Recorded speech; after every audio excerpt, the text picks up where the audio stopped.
Guys, this week I uploaded my updated 2021 killer tier list. If you missed it, there's a link in the top right corner. And one of the things that people were saying was controversial about the tier list was that I placed Wraith at the top of the B tier, which I think is a bit strange considering all the buffs Wraith has received recently. If you think about it, he now has Purple Windstorm as part of his base kit. He also has a faster and longer lasting movement speed added to his lunge when he comes out of his cloak, which means you're more consistent getting those first and second attacks from your cloak. And now he has true invisibility as well, which means you can take direct routes across maps and not worry about the survivors seeing you shimmer from far away. So in this video, what I wanted to do was showcase you 3 unique builds for the Wraith that showcase how versatile he is. I've made a point of making sure that all 3 builds use unique perks. None of the perks are repeated in each build. So this is going to really highlight how versatile Wraith is as a killer.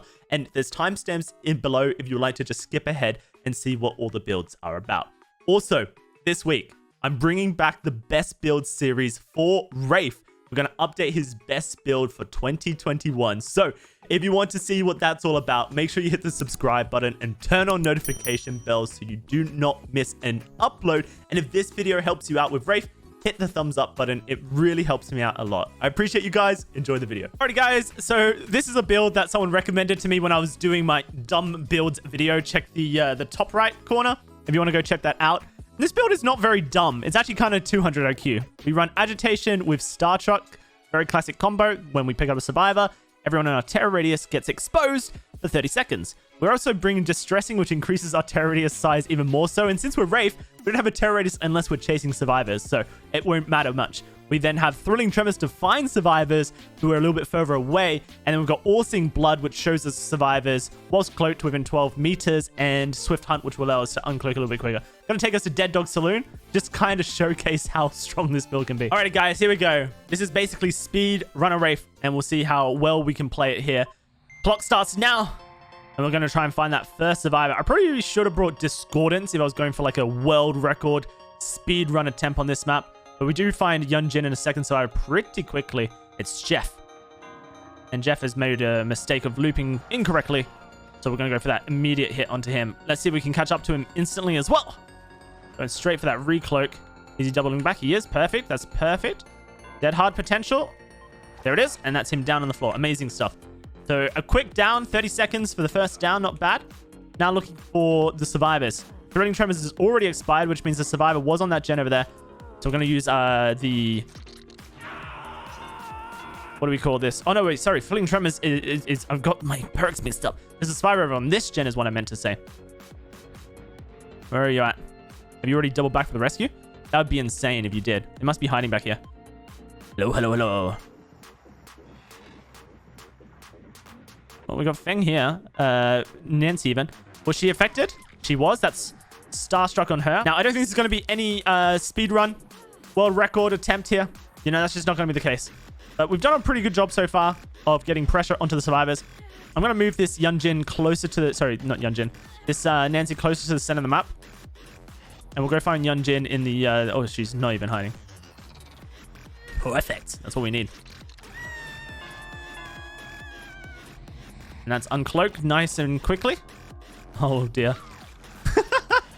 I love the power of Agitation, Starstruck, Distressing on Wraith with the All-Seeing add-on. It's so crazy how quickly we can get back-to-back hooks here.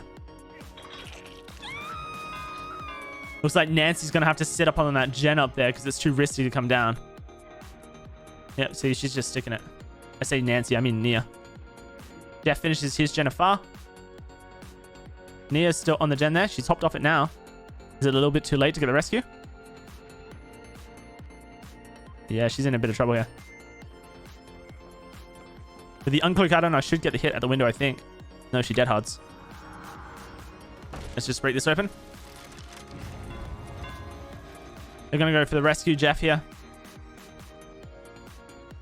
We'll get the hit on Jeff and then transfer onto... Can't really stop the gen up there. Everyone's staying injured now, which does go in our favor as Wraith. Because they don't want to heal because of Starstruck. Take that pallet away. He missed it. He's going to dead hard to window. And we're going to down him. Pretty standard. Actually, not on any gens at all. And they're healing in the back corner over here. Somewhere. So let's try and locate where that might be. Upstairs, maybe? Who got healed? Nia got healed. Interesting. Not exactly sure where Nia would have been. Potentially upstairs. Drilling block that gen. There she is. So they'll finish that gen in just a second, but we're actually just going to go for Yunjin, who's hiding. And then we're going to double back for the Nia. Whilst she's still exposed. Can we get her before Starstruck ends is the question. She's pathing directly towards a very solid pallet. I think I get the block though. No, she got in there very, very smoothly. It's very close though. That's such a long uncloak. That Starstruck expired. No bueno. So we have to just go straight back for the Yunjin here. Alrighty. Well, we know there's a survivor in this gen over here, so let's hook near it. And we can get rid of that as well. We don't need it anymore. We attempted a speed run. It didn't really work out the way we wanted to. That's okay. Get the uncloak here. Nice try, Nia. Good pathing, but not enough. You're finally going to take the L with that Starstruck Agi. Jeff has healed. Nancy has healed. Look at how many times we've had two survivors hooked back to back next to each other. Isn't that insane pressure? This is the third time we've had a situation where two survivors have been hooked right next to each other like this. Actually insane. That does not happen very often, but with Starstruck Agitation on Wraith, I feel like it's a common occurrence. I hear one in this room here, so they've gone for the rescue on to Miss Yunjin. We should get the hit on her. Ooh. That was a weird interaction. I hit her, and it didn't look like I hit her at all. Make sure that doesn't happen for free. And then after you've done that, 3, 2, 1. Her time is very short now, so you don't have to worry about that. It also gets rid of her decisive strike. All right, I'm going to take Nia and Nancy, sorry, all the way over here so that I can knock down the Jeff, who's just finished that gen over there. He is in my terror radius at this range. I'm just looking to see where he is. If he's crossed yet, I don't think he has. So we're going to get closer and try and use All-Seeing to catch him. There he is. Perfect. Unlucky Jeff. Another down. Another situation where we would effectively have two survivors hooked right next to each other. Obviously this time the Nancy is dead, and I think Jeff is also dead as well. So not really two survivors hooked next to each other, just, you know, two dead survivors, I suppose, more than anything. Good roll. Oh, but greedy on that one. So that's GG on that one. It wasn't quite the world record speed run for Wraith, but I think we had a lot of fun trying anyway. Alrighty, guys, so this build is called Chad Wraith, and we're going to be heading towards Gideon Meat Plant to kind of just showcase the strength of this build. It utilizes two of his add-ons, Shadow Dance, which makes it so that the time required to vault, windows, open lockers, break pallets or walls, damage generators whilst cloaked is significantly reduced. And then you bring Suit the Serpent, which is a brown add-on, which makes it so that when you actually damage or break something, you uncloak. So, perks-wise, we bring Brutal Strength to make that kicking process faster. Enduring so that we can recover from stuns quickly. Enduring so that we don't have to worry about pallets whatsoever. And because we're going to Gideon's Meat Plant, we're going to bring Ruin just because it's going to help us with regression a little bit. But normally what you could run in this build is something like Bamboozle. The reason I'm taking us to Gideon's Meat Plant is because people really struggle with the amount of pallets on the map. So I wanted to kind of showcase this build in an environment where pallets are aplenty, just to kind of prove the strength of the build, right? Okie dokie, here we go. It is Pallet City Gideon Meat Plant. Time to go and try and prove just how fast this build can wreck some areas of the map. We have a pallet, a gen back here. There's no pallets blocking us from getting this survivor. So what we're going to do is hide, like so, behind the wall. Try and get there. But I think the Feng was pretty observant, so it's going to be tricky to get that. So let's do this real quick. And then we're going to uncloak on this this T-wall here, like so. That's 2 volts that she gets out. And now we get the hit for free. She's our obsession. That was a really quick first gen. Have to assume toolboxes and grouping up. Potentially proof myself as well. She's gone the wrong direction here, away from pallets. So that's great for us. And we should be able to uncloak into a hit here, potentially, depending on the pallet loop that she gets here. She's got a pallet, so let's do this. Break it. We'll uncloak whilst we break, and that gives us a movement speed buff, by the way. And that's her down now.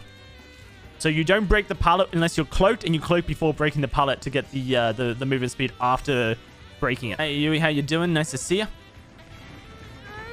All right, let's go chase her. Interesting play by her. She should get hit here. She's not got access to pallets. Good hit. We're going to recloak again and chase down because there's a pallet in this next room that she's going towards. She had life, so she might just skip it. She did. Heading towards this pallet here, but she's missed it. All right, now we take the pallet away from her. If the survivor doesn't want to stand in the pallet or, like, you know, just stand there waiting to pre-drop it, you take the pallet away and you get to go through. And the problem the survivors are going to face in just a bit is once they start to realize how I'm playing this, they're not going to know if they should pre-drop pallets whilst I'm uncloaking. And if they do that, we'll have Spirit Fury active so we can catch them out anyway. Because we'll get the Shadow Dance Enduring speed up. And that's going to allow us to really catch up to the survivors. So, trying to hear a generator. Wow, that was another quick gen. These guys are doing gens relatively quickly. I say quick because I think that they weren't working it the entire time, but I could be wrong. We avoided the majority of the blinds, so we don't get light burned there. Let's cloak back up again. Recloaking against a flashlight survivor, bit of a risk. So now we get that. And now we get to the uncloak. You let go of your cloak pretty quickly. We have Spirit Fury now, so let's swing into the pallet. Nice. So she might have Dead Heart.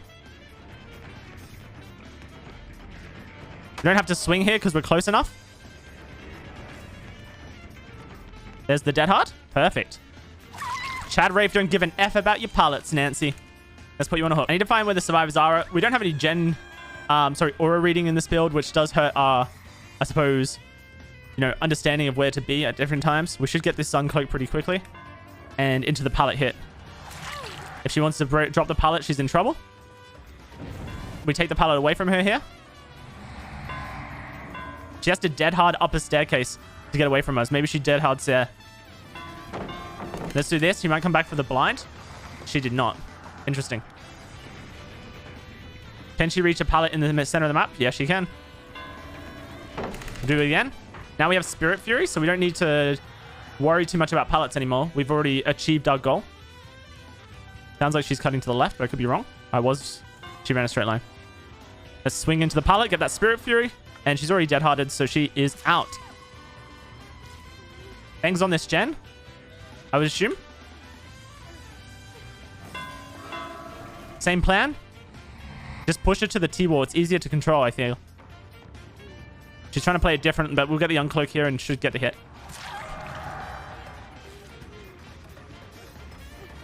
She's looking for a Sabo, I believe. She has Dead Hard, remember?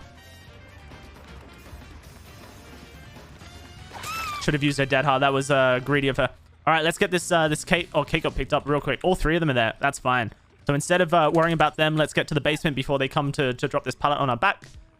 And start to control this team through basement control now. So that's really good sign, by the way, since we have Hex Ruin. When you see all three survivors grouped like that to pick up a survivor, you just know that the gen control that they're going to have is lackluster in comparison. I have to assume that they've all jumped back on this gen here. They haven't. How strange. What a free gen that could have been for them. That's a pretty quick hook. There's our obsession. Let's jump out because one of them's going to cut out, I believe. Good. Let's do this. I want to get the survivors forced into this loop if I can.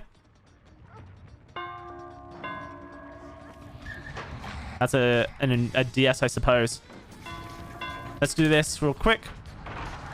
Break it, get the movement speed out. Now she's out of position because of the movement speed. Yui still has to come in for a hit. I think we'll chase Yui here. We don't need to tunnel.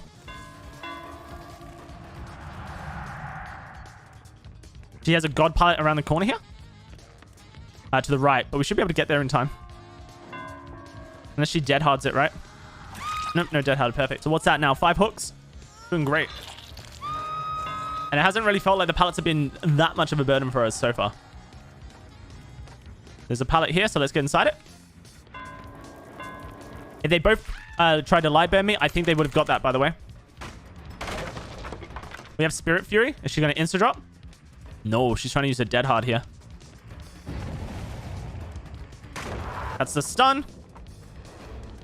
Here comes the dead hard to window, but then I don't think she'll get the angle for a fast fall. Oh, she did, but we get the hit anyway. It doesn't matter. Nice. So this team had a pretty solid start. You know, they got their first gen done really quickly. But since then, I think they've been struggling. Free hit onto the Nancy. No Spirit Fury. We still need to stack it up again. There's no pallet here. Oh, there is. Okay. She has dead hard, but I don't think she's going to pull this off. Oh, she did. Nice. Let's just uncloak up. She can't really play this pallet. And if she tries to, we'll just uncloak with a...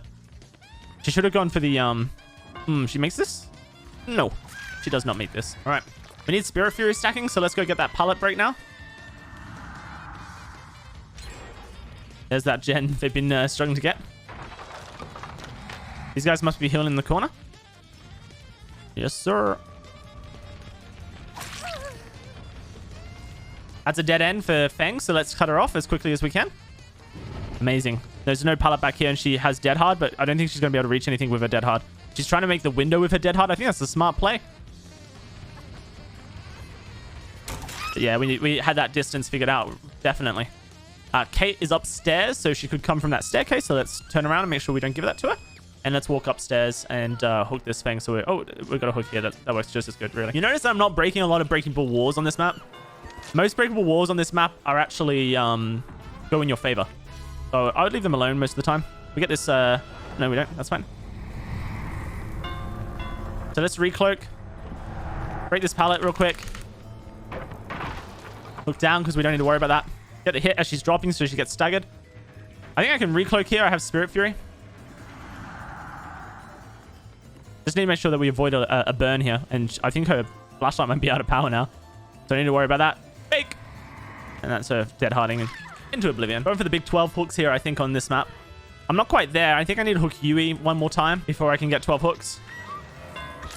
Yeah, Yui's only been hooked once so far.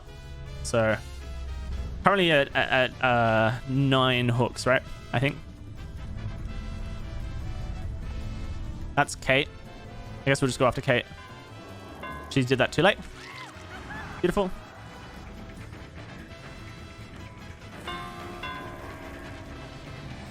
Now, one fun thing you can do with Wraith is hit survivors over this gap. She forgot to drop the pallet. But we're not going to go for that. It's just a little bit too risky. We got the hit around the corner. If she dropped the pallet, we swung into it. Spirit Fury would have broken it. We would have got the quick 1-second recovery from enduring, and then we would have been down with her fairly shortly afterwards. So it was kind of a lose situation for her. She had to pre-drop it, which is never a great situation. Oh, it's not Yui that needed to be hooked one more time. It was Kate who needed to be hooked one more time. Well, I mean, if they go for the unhook now, then we could actually get the big 12 hook game. There it is. Perfect. 12 hooks are incoming. Okie dokie. Any pallets? Kate's in that locker there, so we'll just ignore her. Let's just get around the corner here with our uncloak. That's a life into a fake this direction. So she comes back towards us. Amazing. We can recloak again.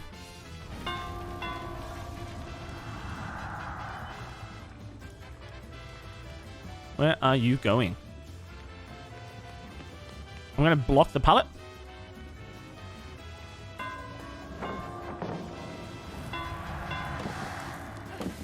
Oh, that was weird. She can't get away from us here, I don't think. Ooh, she's actually got a really fast vault. All right, we're just going to use our movement speed when breaking a pallet to catch up to her here. Watch. Oop, like that.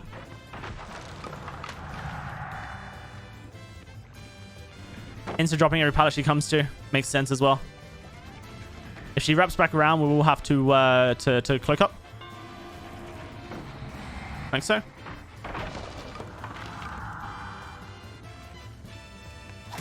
Nice little moonwalk to catch her out of position. And now we just need to find Kate. I mean, Kate's injured. She has a flashlight. She's been kind of lurking us. I don't know if she'll still be around here. Hatch is obviously an important thing to find, but I mean, I don't know where we'll find it. Hatch is quite hard to find on any map. We can break down walls now. We're trying to get around the place, and there it is. She found Hatch, so as I would doubt they get the escape. But hey, man, I think that showcases like just how strong Chad Wraith can be on a map where pallets are galore. We ate the pallet one by one and utilized them to our advantage to win chases rather than the survivor utilizing them to break chases.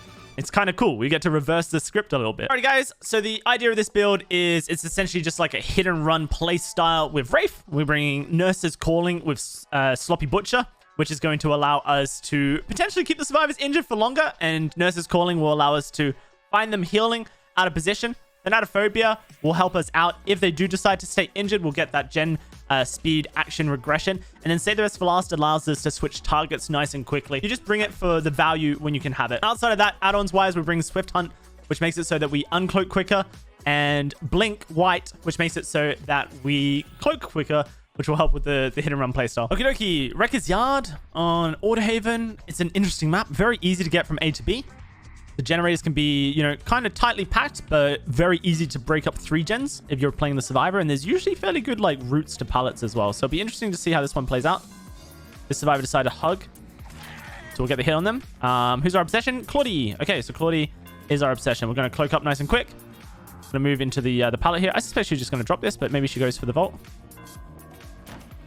That was a bit greedy, wasn't it? So we'll get the hit there and pop her in the basement, which is a great place to have a survivor at the beginning of the game. Look left, look right. No survivors. Could be good to get this pick up. The reason I said look left, look right is because we actually have quite a few flashlights in this game. So it's really important that we pay attention to them, essentially. Alrighty. Here we go. So we got that hit onto the Elodie, which goes so much in our favor. Because we're playing a hit and run playstyle, we get so much value out of the hit. We're going to uncloak here. I suspect the survivors didn't see us coming because of Wraith's true invisibility at range. So we can get that hit into the Meg and then basically use our quick recloak to get back in front of her. I'm going to reverse this immediately. I don't think I catch her here, so we just need to take the pallet drop, but I want to do so facing this direction. And I'm going to switch back into the basement and get a hit on the borrowed time survivor, hopefully. I may have made a mistake by breaking the pallet because they can get out quicker.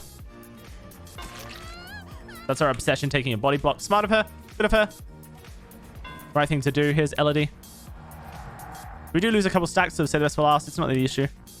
She double backed immediately. I'm going to try and make it to the pallet in this jungle gym, which is not a very good pallet.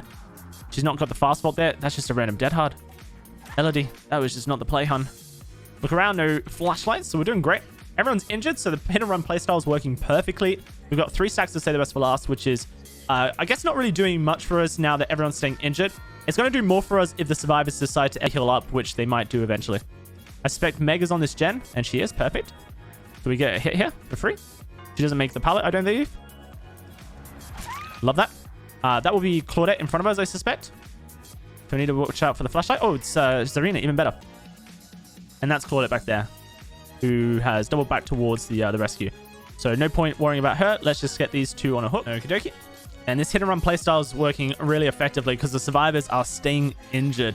And the more they stay injured, the better value we get. Both survivors have come for the rescue here. We got Claudette. We haven't hooked her yet.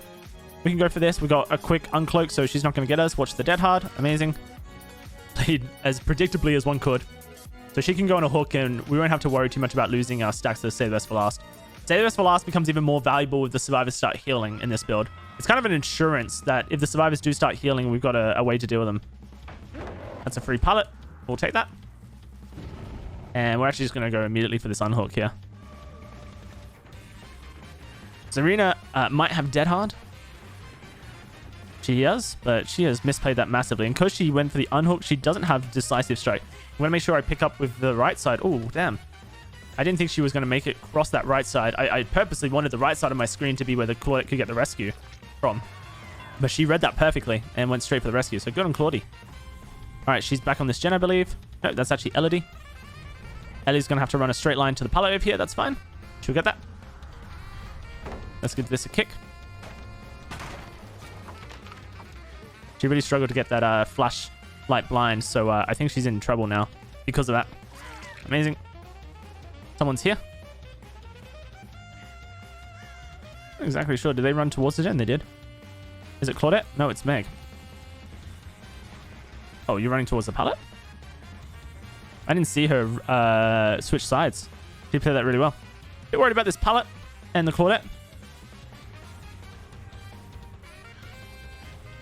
There's Meg coming for the pallet drop. So we're going to have to push her off this. Oh, she can just go for the... That was incredible. She picked up very quickly and then got the LED out of there. Very nice play by the Meg. I have not seen a play like that for a while. So let's just reverse this and get the hit. This is where Save the Rest for Last is super impactful. Ooh, she got that very close. Let's give this a kick. I don't believe there's any pallets back here, so she is in trouble. Whoa, nice spot. Hey, man, this is a really solid survivor. She goes down here. Unless auto-aim flicks me off her. Through this. Through the window, maybe? Towards Shack. LED's here. I think Claudette must be close. Is there a pallet here? Nope. Can we block the pallet? We can. Yep. Oh, she got in there. With that speed burst around the corner. I think I can catch her. It's going to be close. Nice fake.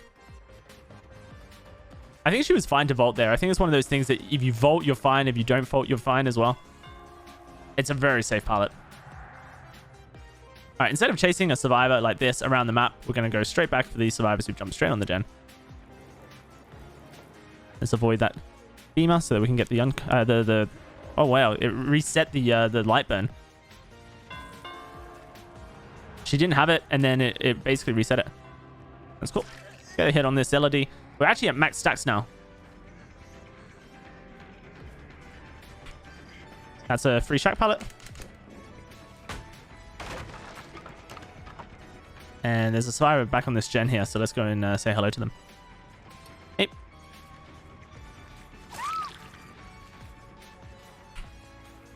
Oh, it's inside the jungle gym. Bolt in the window. Just pick up and hook. No need to do anything here. She can't dead hard into position. I made sure of that. Alrighty. I don't know if she tried to use dead hard into position there. Go for that insta vault.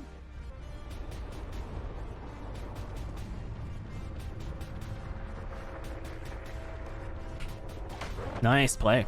Very well predicted. Take the cloak. And because of the Shack pallet drop, the flashlight didn't... Oh, it did. Revolt immediately. Wow, the triple vault. She's got a vault speed build. I can see that spine shield Brazil coming through. So she's just going to commit to every vault, isn't she? Goes down here, I believe. Oh, good fake.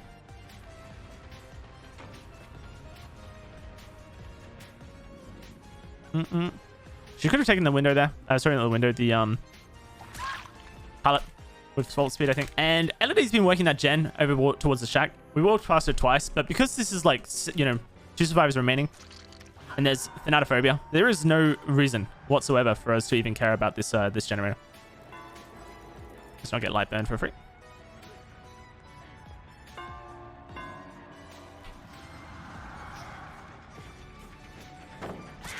And that will be G and G onto this team. Really solid survivors, I have to say. But you got to see the power of a hit and run playstyle with, you know, I guess only thanatophobia for the gen speed slowdown. It's very powerful when you get it working, especially versus good survivors. Genuinely, because good survivors are more likely to play altruistically in your face. So it's kind of a good way to counter them is bring perks that actually allows you to deal with those situations.